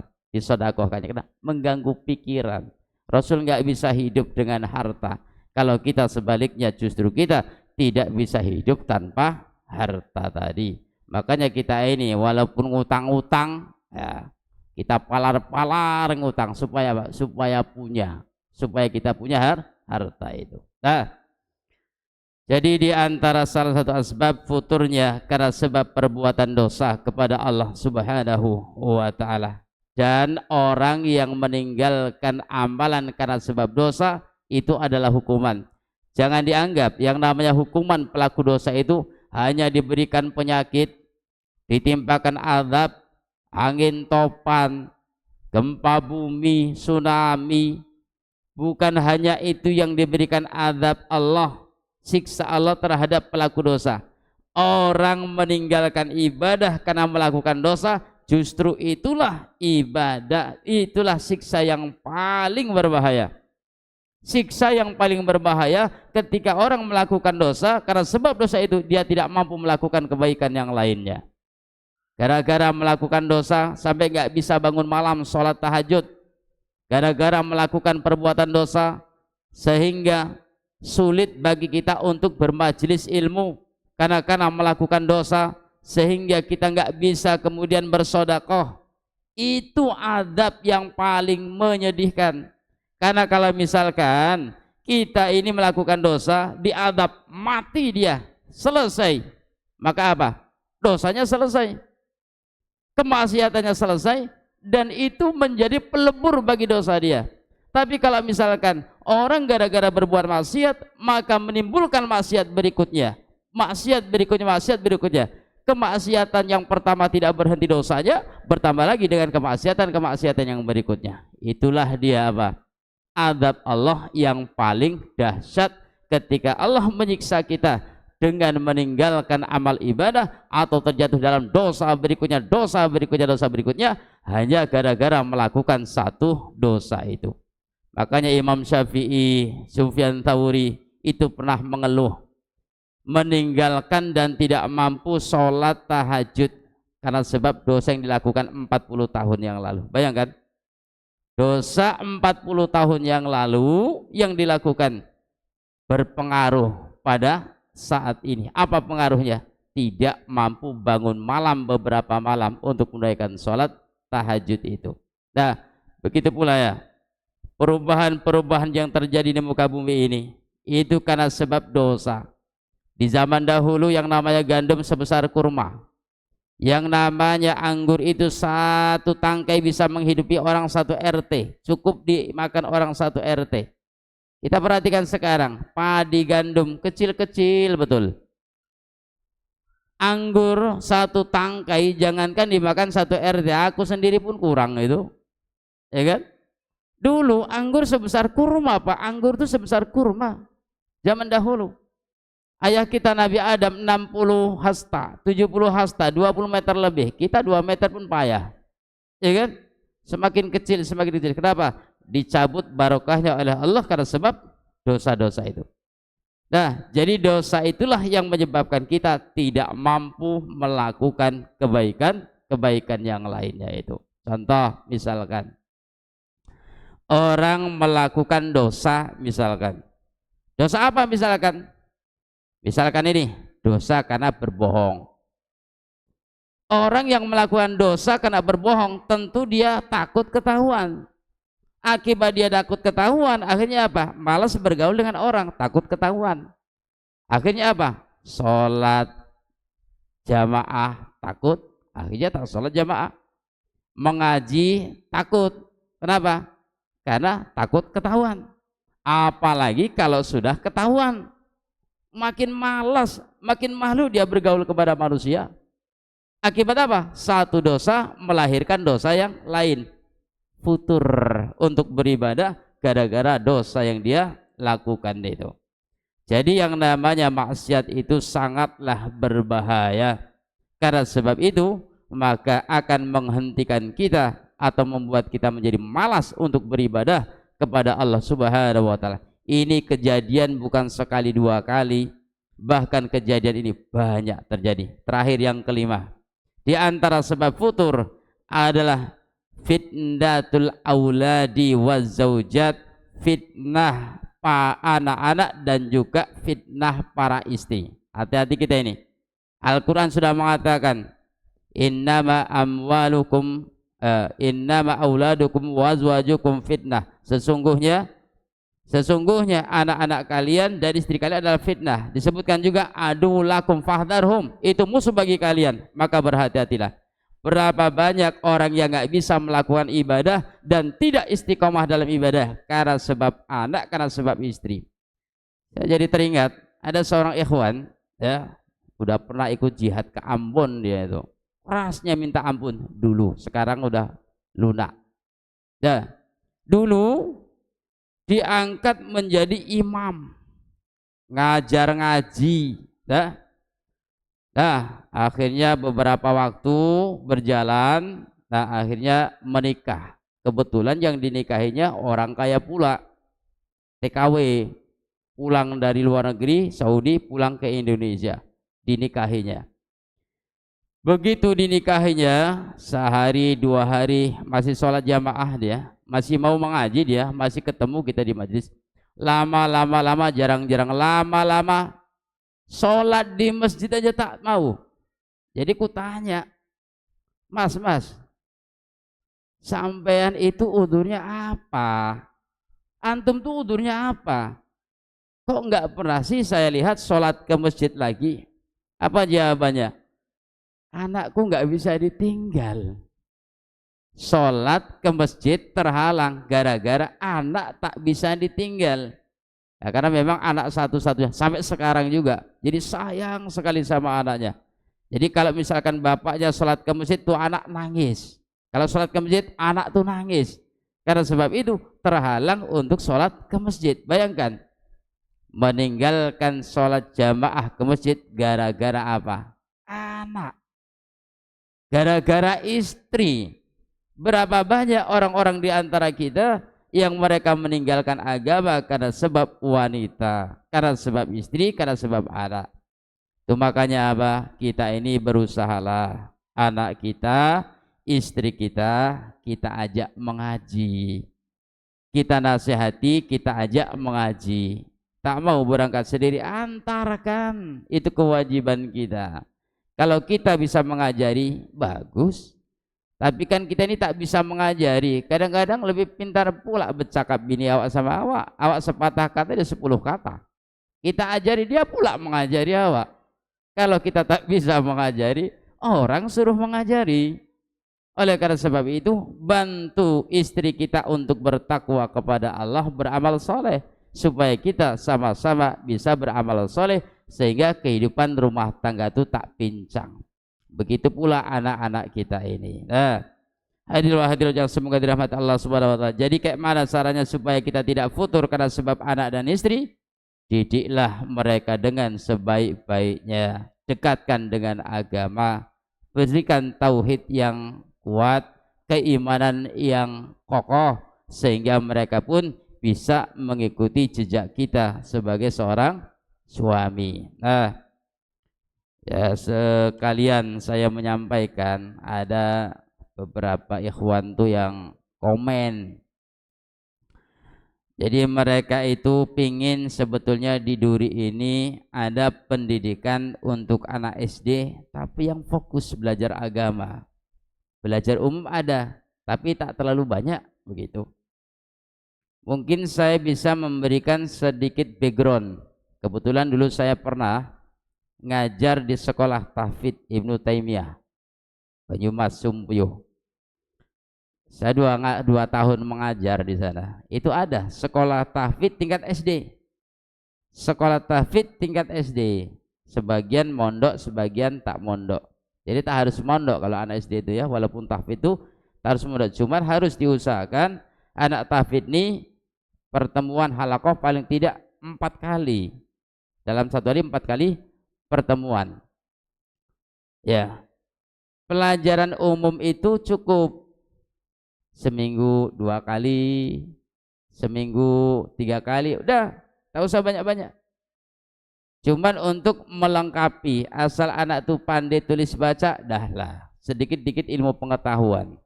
Apalagi sekarang banyak HP, ya. Dengan HP anak tuh bisa menjadi pintar. Saya sendiri pun heran. Anak saya itu tak pernah saya ajari membaca, tak pernah. Tapi dengan megang HP bisa orang tuh tulis baca, bisa berhitung. Aku pun heran. Aku tak pernah mengajari, kok bisa orang ini membaca tulis baca? Padahal tak pernah aku ajari itu. Dari HP itu rupanya, dari HP. Nah, jadi HP ini kadang bermanfaat, kadang juga tak bermanfaat. Maka berikanlah didikan mereka lewat HP. Jadi kalau bisa HP itu memberikan manfaat. Jadi background pendidikan Ibnu Taimiyah itu tahfidz Quran sejak SD. Sejak kelas 1 SD sampai kelas 6. Itu background pendidikannya. Yang paling berprestasi itu waktu itu ada anak kelas 4 SD sudah hafidz Quran. Sudah hafidz Quran. 4 kelas SD kelas 4 SD sudah hafidz Quran, namanya Sultan. Itu adik Ustadz Sanin. 4 kelas 4 SD sudah hafidz Quran. Nah, yang lain memang kualitasnya di bawah itu. Yang lain, ada yang 15 juz, kelas 4 itu 15 juz, ada yang 10 juz, 12 kan lumayan, ya kan? Kan lumayan. Artinya apa? Sebetulnya bisa. Anak dari kecil kita didik supaya hafalan Qur'annya bagus, hafalannya bagus, bahasa Arab itu bagus bisa. Tapi harus mengurangi kadar pendidikan umum. Karena nggak bisa yang namanya pendidikan itu 100% agama, 100% umum tak bisa. Harus ada yang dikalahkan salah satunya. Harus ada yang dikalahkan salah satunya. Kalau misalkan kita ingin pendidikan umumnya kuat, itu pasti agamanya ketinggalan. Pasti. Kalau kita ingin pendidikan agamanya kuat, pasti pendidikan umumnya itu apa? Ketinggalan. Itu pasti. Karena memori kita ini terbatas. Memori anak terbatas, ya termasuk memori kita terbatas. Kita aja nih Pak yang udah tua-tua, kita ini mengaji dalam 1 minggu ada 5 kali. Ada ya? Kira-kira dari pelajaran yang disampaikan itu masuk semua? Ada 50%? 20%? 10%? Mungkin. Ya kan? Baru 5 pelajaran. Bayangkan anak kita tuh kadang-kadang belajar sampai 25 mata pelajaran. Saya pernah mengalami dulu. Saya mondok 2 tahun di Miftahus Salam waktu itu. Itu 27 mata pelajaran, ngeblank. Akhirnya apa? Umumnya bantut, mentah, agamanya pun mentah. Manapun tak terpakai itu. Nah, barulah kemudian kita masuk tadribud duat. Tadribud duat program cuma 5 tahun. Tapi dari 5 tahun itu Masya Allah, orang kalau sudah tamat tadribud duat di zaman dulu, di mana saja dia terletak bisa berdakwah dia, Pak. Ini anak-anak zaman sekarang 6 tahun mondok jadi apa? Anak sekarang nih 6 tahun mondok jadi apa? Kita tengoklah anak-anak lulusan pondok yang udah 6 tahun mondok jadi apa sekarang ini? Tak jadi apa-apa. Nah, kenapa? Karena di zaman sekarang ini begitu sistem pendidikannya itu, bercampur antara agama dengan umum. Umumnya banyak, agamanya banyak. 20 mata pelajaran lebih, ngeblank otaknya. Yang manapun mentah itu tak jadi. Ya walaupun kalau kuliah nanti mungkin lebih spesifikasi. Tapi kan ini memperlambat progres jadinya, ya kan? Memperlambat progres supaya anak itu menjadi anak yang faqih. Nah, jadi ada sebagian ikhwan kita mengusulkan ya bahwasanya mungkin adalah tahfidzul Quran untuk anak-anak usia SD. Supaya apa? Supaya memang matang mereka itu. Supaya memang matang pendidikan agamanya sehingga nanti bisa berkualitas ketika di SMP ataupun di SMA-nya. Ini sebagian ikhwan, usul sebagian ikhwan ya. Nah, ini bukan berarti menyaingi sekolah manapun karena memang kan belum ada ya, belum ada. Andai kan ada mungkin lebih baik, mungkin akan lebih baik, bukan berarti menyaingi yang sudah ada. Ya mungkin bisa dipikirkan. Artinya usulan ini mungkin bisa dipertimbangkan ya. Jadi sebetulnya anak usia SD itu pun bisanya mereka hafal 20 juz, 5 juz bisa. Kalau misalkan kita didik dengan sebenarnya, apalagi 6 tahun. Kalau 1 tahun aja program 2 juz, 6 tahun kan udah 12 juz ya. Sudah 12 juz. SMP sudah selesai itu nanti 30 juz. Nah, ini mungkin usulan ini bisa kita pertimbangkan ya, antum yang didurilah. Kalau saya kan nggak di sini, antumlah yang berpikir nanti mungkin bisa ditindaklanjuti supaya kita punya pendidikan yang lebih spesifikasi untuk mempentingkan urusan agamanya atau pelajaran agamanya itu sehingga nggak ketinggalan. Karena memang kita lihat dari dekat di zaman sekarang ini ya, memang hasil dari pendidikan kita jauh dibandingkan dengan pendidikan orang-orang zaman dulu lah ya, ustadz-ustadz yang udah senior dulu lah. Jadi beda sekali. Jadi orang-orang dulu kalau misalkan sudah tamat SMA itu udah bisa ngajar, udah bisa jadi dai, dimanapun dia terletak udah bisa mereka itu berdakwah. Tapi kalau anak zaman sekarang ini baru lulus SMA belum jadi apa-apa dia. Ibarat apa? Ibarat itik belum cukup bulu. Jangankan tidak terbang, berjalan pun masih terseok-seok dia. Bagaimana dia akan menjadi seorang dai? Ya? Makanya banyak tuh mengeluh. Pondok Al-Hakim tuh mengeluh ustadznya sama saya. Kayak mana ini ustadz? Nah, kayak mana rupanya? Ini anak-anak pengabdian ini bermasalah. Kenapa itu? Payah bangun subuhnya. Nah, itulah dia salah satunya itu. Anak-anak pengabdian itu apa? Belum stabil ya itu. Belum mumpuni ilmunya itu. Walaupun udah tamat SMA, bangun subuh aja payah. Jadi kami bangunkan, begitu dibangunin demo pula orang tuh. Keluar orang tuh, cabut. Nah, ini menunjukkan apa? Belum mumpuni. Kenapa belum mumpuni? Nah, itu tadi. Karena begitu banyaknya muatan pendidikan umumnya itu, sehingga mengorbankan pendidikan agamanya. Makanya saya pribadi dulu, pribadi sampai sekarang, itu mendirikan lembaga pendidikan, udah agamanya ajarkan. Kalau masalah umum, belajar sendiri pun bisa, itu nanti dari HP, banyak di HP itu cari. Ngapain pula kita ajar-ajarkan? Bisa sendirinya itu. Buktinya apa? Komputer. Tak pernah aku mengajarkan komputer, pandai ya orangku komputer.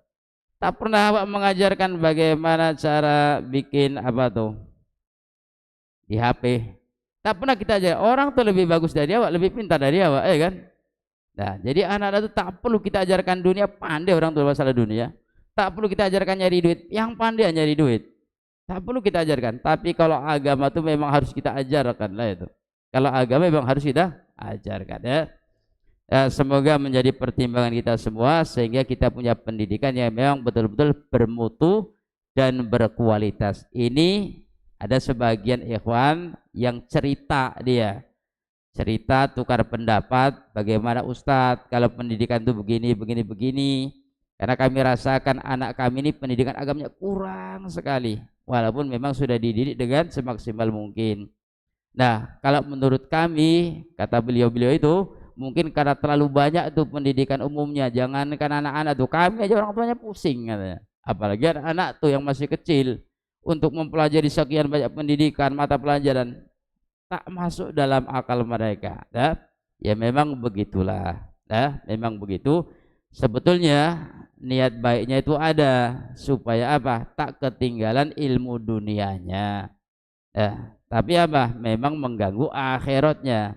Oleh karena sebab itu, ya kasihlah alternatif terhadap mereka. Ya, kasih alternatif. Mungkin ada pendidikan agama di tempat kita yang memang khusus untuk faknya agama. Kalaupun diberikan pendidikan umum, ya ala kadarnya lah untuk melengkapi saja.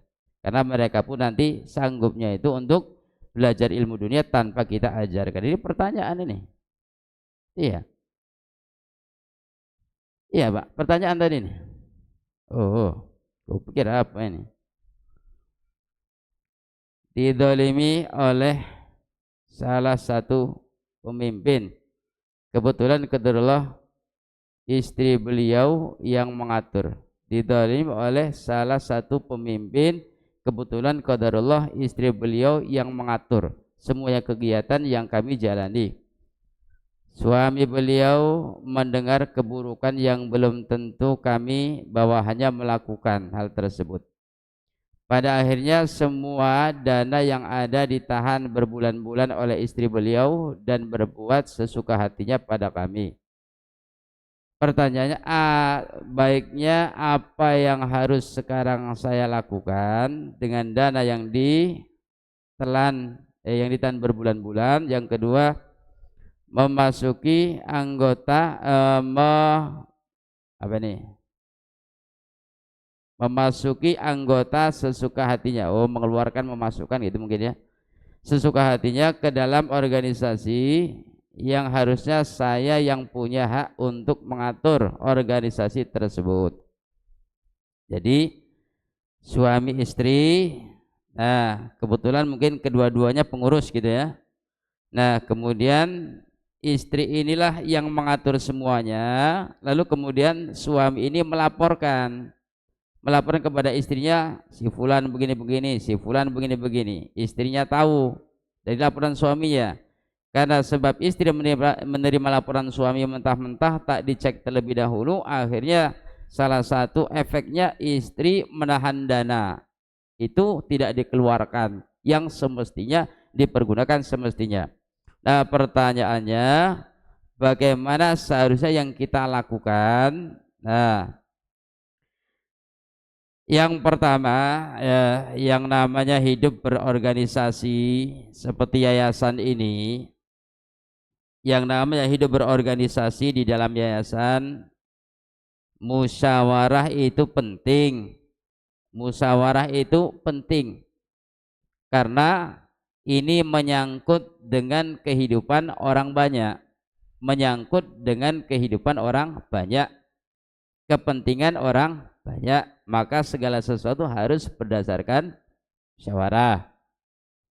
Maka saya ingatkan ini, yayasan itu ada dua bentuk, yayasan milik pribadi dan yayasan milik umat. Yayasan milik pribadi dan yayasan milik umat. Kalau yayasan milik pribadi ada plus, ada minus. Yayasan milik pribadi plusnya apa? Itu kita punya hak mutlak untuk mengatur yayasan dan mengatur keuangan. Itu plusnya di situ. Kita punya hak mutlak di situ. Orang itu punya kita kok, usaha kita kok. Ya terserahlah mau apa yang kita lakukan. Itu plusnya di situ.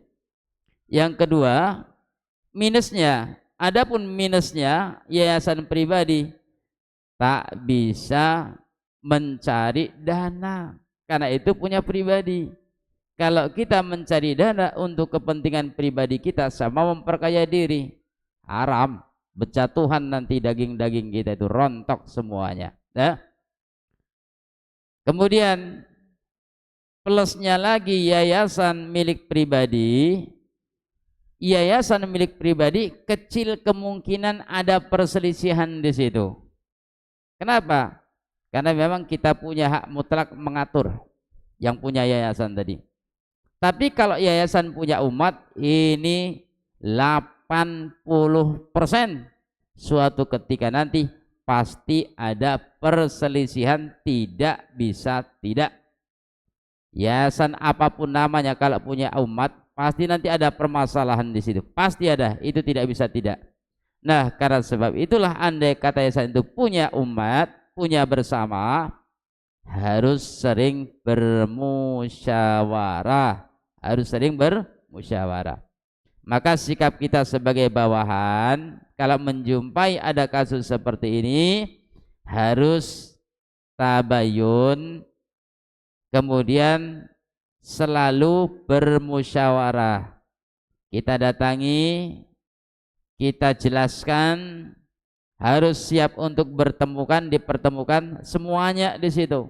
Pihak kita, pihak suaminya, pihak istrinya juga. Lalu bermusyawarah. Dan ketika bermusyawarah nanti, jangan kita ini mengambil kesempatan dengan makna harus menyatakan diri kita lah yang paling benar, walaupun kita tahu kita yang benar. Nah, supaya apa? Supaya tidak terdapat kecemburuan hati di situ. Ya, jadi sikap kita yang benar bagaimana? Kita ketemu dengan istrinya, kita ketemu dengan suaminya. Andai kata tuduhan tadi ternyata tidak benar, kita nyatakan di situ. Berikut mungkin ada saksi dan bukti-bukti yang dibutuhkan. Andai kata ternyata kita yang benar, misalkan, jangan sampai kita membuat dia itu menjadi kecil hati dan lain sebagainya. Itu yang pertama. Adapun yang kedua, ini orang kok enak hati dia aja memasukkan mengeluarkan anggota misalkan dalam kepengurusan misalkan, ya tergantung dia tadi. Artinya apa? Itu dia di situ kedudukannya sebagai apa? Kedudukannya sebagai apa? Apakah itu perusahaan milik dia? Ya tentu milik dia. Kalau memang milik dia ya no problem, itu hak dia. Ya namanya kita bekerja. Orang bekerja mau dipecat ya memang hak dia. Ya kan? Itu hak dia. Kalau ada baik buruknya kan resiko dia sendiri. Nah, oleh karena sebab itu maka ini saya nasihatkan kepada kita para pendidik, para pengajar, mestinya memang kita tidak memiliki ketergantungan kepada makhluk. Artinya kepada yayasan. Makanya saya sendiri pribadi, ya saudara-saudara mungkin tahulah. Dulu saya di pinggir ngajar, apa pernah digaji? Walaupun sebagai mudir, tak mau aku digaji Pak, tak mau aku. Di Bagan Batu, tak mau aku. Walaupun itu pondok-pondok punya aku. Nampak duitnya pun tak pernah aku, entah merah biru juga tak tahu aku. Oh, uang urus kalian. Aku tak masalah mengurusi urusan uang tuh, urus kalian. Tak pernah aku mengurus uang. Dan memang tidak digaji. Kenapa saya tidak mau digaji? Itu masalahnya itu nanti. Kalau kita misalkan digaji, harus siap lawak ditunjuk-tunjuk pakai ini nih. Itu yang tak bisa aku. Tak bisa diatur-atur. Ya. Itu hak kita sebagai ahlul ilmi. Hak kita sebagai orang berilmu, kita tak bisa diatur, Pak. Kita tidak bisa disetir. Karena aku pernah melihat yang namanya ustadz dimaki-maki sama orang yang punya yayasan. Mengelus dada aku. Ada pula ustadz dimarah-marah. Kalau aku di situ, ku tinggalkan majelis itu. Ku tinggalkan majelis itu. Kalau aku yang dimarah-marah, ku tinggalkan. Ya. Jadi kita ini para guru, para ustadz, ini kita nggak bisa diatur-atur. Karena di sini kita ini sebetulnya bukan bekerja, itu makanya tak suka. Kalau misalkan ada yayasan mengatur guru seperti mengatur perusahaan. Karena kita sebetulnya di situ bukan bekerja, tapi kita sedang berdakwah, sedang beribadah kepada Allah Subhanahu wa taala. Jadi para guru itu bukan bekerja. Nah, saya sendiri pun kalau jadi mudir itu, nah, sikap saya begini, antum terserah kayak mana cara mengajarnya, bagaimana cara terserah, yang penting saya terima bersih, ada target aja ya, saya tak mau ngatur-ngatur, yang penting mencapai target. Itu saya terapkan kepada bawahan saya ceritakan ini Pak, di markis Darul Hadis di tempat kami sudah itu 4 tahun Pak, anak-anak sudah bisa ngajar itu. 4 tahun anak-anak tuh udah bisa ngajar. Itu namanya Ustadz Khalid. Itu anak didik saya sama Ustadz Riri 2 orang. Itu sudah bisa mengajarkan semua kitab, sampai kitab-kitab yang tidak bisa diajarkan. Mereka mondok 5 tahun sudah. Mengajarkan semua kitab sudah bisa. Dan mereka bantu ngajar. Saya bilang kepada mereka ya, antum tak saya atur. Masalah jadwal atur sendiri, mau masuk jam sekian keluar jam, terserah, saya nggak ngatur. Tapi cuman saya pingin bahwasanya anak-anak ini punya hasil dalam belajar. Walhamdulillah 4 tahun mereka mengajar, selesai Alfiyah Ibnu Malik. Alfiyah Ibnu Malik itu kitab yang paling tinggi di dalam bahasa ilmu lughah itu. Itu yang paling tinggi. Biasanya orang mempelajari Alfiyah Pak 10 tahun, 4 tahun tembus. Anak itu makanya 4 tahun bisa ngajar dia. Bisa ngajar dia. 4 tahun diajarnya. Nah, jadi saya nggak pernah ngatur, sehingga mereka ikhlas dalam mengajarkan agama. Yakin 100%. Kalau orang ikhlas mengajarkan agama, 1 tahun dia mengajarkan, itu sama kayak nilainya orang mengajarkan ilmu selama 5 tahun. Yakinlah. Orang mengajarkan ilmu dengan ikhlas 1 tahun itu sama nilainya dengan orang mengajarkan ilmu selama 10 tahun. Kenapa bisa demikian? Allah akan menerima amalan seorang hamba manakala dia ikhlas. Kalau Allah menerima amalannya, dimudahkan murid-muridnya itu untuk menerima pelajaran itu. Ya?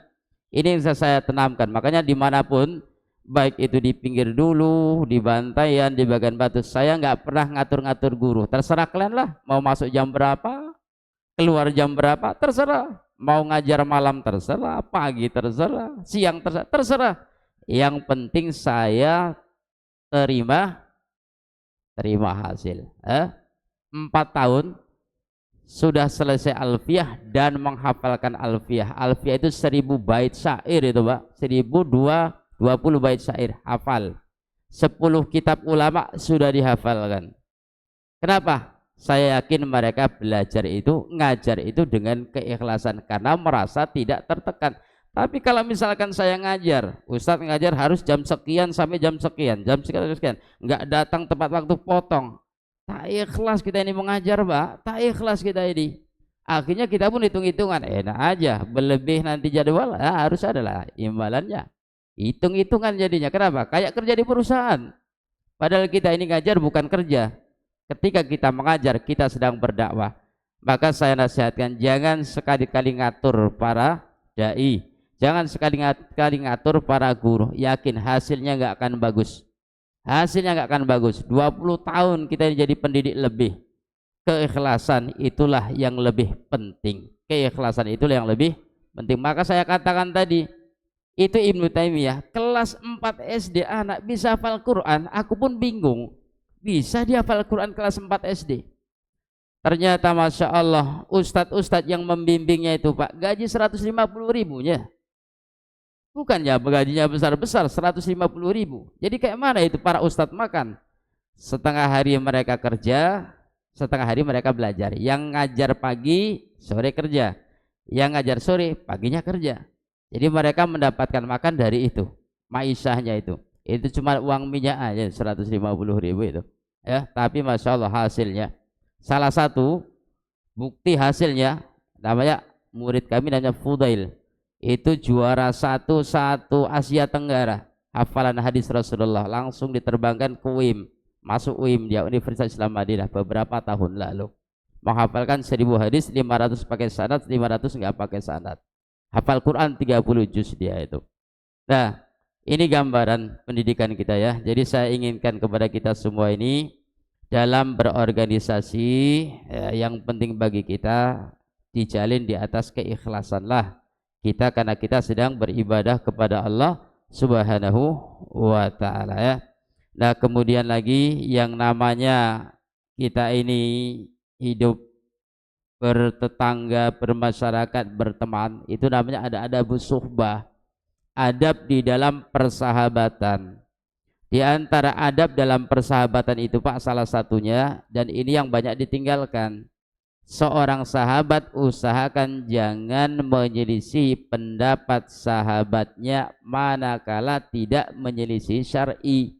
Contoh, kita lagi musyawarah ini, mau bikin pagar, misal, yuk kita bikin pagar, yuk musyawarah. Nah, yang satu mengusulkan pagar tutup semua dari sana, tak usah ada pintu.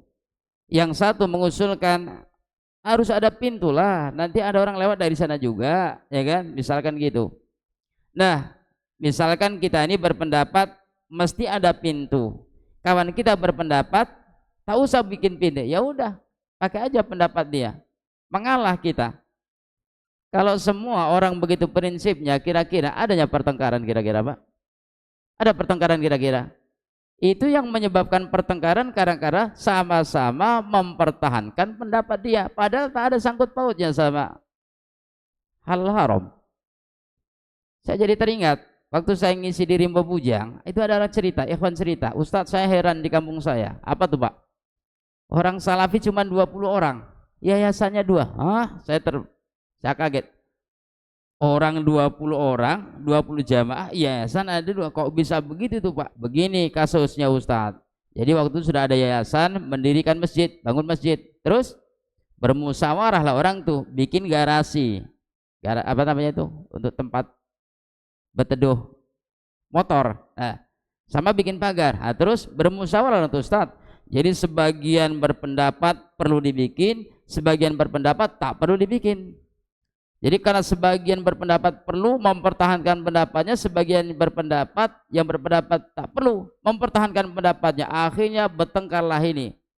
Keluarlah sebagian mendirikan yayasan sendiri. Orangnya baru 20 orang jamaah, 2 yayasan. Jadi saya tanya, Pak, andai kata itu garasi dibuat, berdosa tidak? Ya tidak. Kalau tak dibuat, tak berdosa. Jadi yang diingkari itu apanya coba? Yang diingkari apanya? Dibikin tak dibikin kan tak masalah. Itu loh yang harus masuk logika kita. Itu makanya Hasan bin Ali menyerahkan kursi kepemimpinan kepada Muawiyah amul jamaah. Itu Hasan bin Ali orang yang lebih pantas menjadi khalifah. Kenapa? Cucu Rasul, anak Ali, bapaknya khalifah. Layak menjadi pemimpin, layak, tapi tak mau, dah serahkan aja lah sama Muawiyah biar tak bertengkar kita.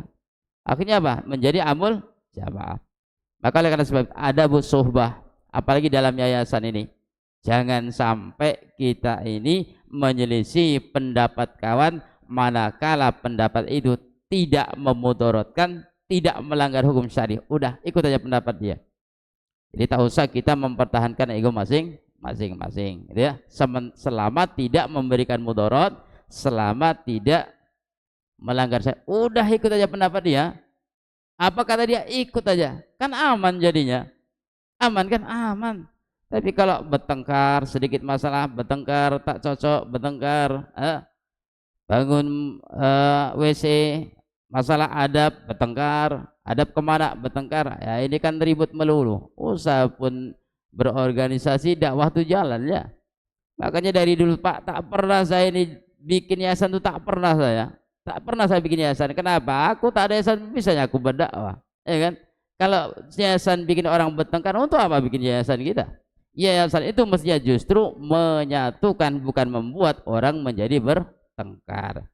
Oleh karena sebab itu ya kita mestinya sebagai pimpinan, karena ada adabus suhbah tadi, ada adab bersahabat, takut kalau misalnya terjadi perselisihan, menimbulkan kegaduhan, lalu kemudian menjadikan yayasan itu nggak stabil, perpecahan, udahlah. Kalau misalkan memang perlu diganti, ya harus meminta izin dulu. Nah, karena kita pun mengangkat dia karena sebab izin dia, kita pun kalau memberhentikannya pun ya harus dengan izin. Nah, itu adabus suhbah itu, walaupun itu hak kita. Nah, kita kalau misalkan kedudukan digeser, udah digeser tak apa-apa, malah tak sibuknya, Pak, ya kan? Nah, kalau memang kita ini tak diperlukan lagi, merasa tak diperlukan, ya udah. Ya saya pun biasa itu, jadi pembina tahu-tahu udah diganti, ya udah terserah, malah tak sibuk aku, enak. Udah berapa kali Pak nama saya diganti dalam pembina saja, tak ada masalah, tak komplain, tak, ya udah terserah aja. Mana baiknya lakukan, itu aja. Yang penting kita tak terganggu, itu saja. Paham ya? Pokoknya udahlah, masalah-masalah kayak itu gak usahlah dipikirkan ya. Mau diganti si fulan, terserah. Kita diganti digeser, terserah, udahlah. Lagi pula mentak begaji nyawa di yayasan nih kan. Untuk apa lah kita harus keras-keras? Apapun tak begaji. Kecuali kalau digaji 1 miliar, ya lah kemeja ranah hukum menjadi kalau itu, ya kan? Kalau kita minta begaji aja kok, udahlah. Kalau masalah-masalah kayak gitu tak usahlah perlu dipikirkan. Yang penting kita duduk mengaji, dapat, udah amalkan. Aman tuh dunia kalau misalkan sikap kita begitu. Ikan kadang-kadang kita mempertahankan ego masing-masing aja. Padahal belum tentunya melanggar syar'i kan? Belum tentu melanggar syar'i itu. Begitu. Jadi intinya berusahalah menjadi orang yang mengalah. Itu saja. Berusahalah menjadi orang yang mengalah, banyak diam. Selamat kita itu. Selamat dunia akhirat. Ya. Baik ya, mudah-mudahan bermanfaat. Wassallallahu ala nabiyina Muhammad wa ala alihi wasahbihi wassalam. Alhamdulillahirabbil alamin. Allahu ta'ala alam bisawab. Wassalamualaikum warahmatullahi wabarakatuh.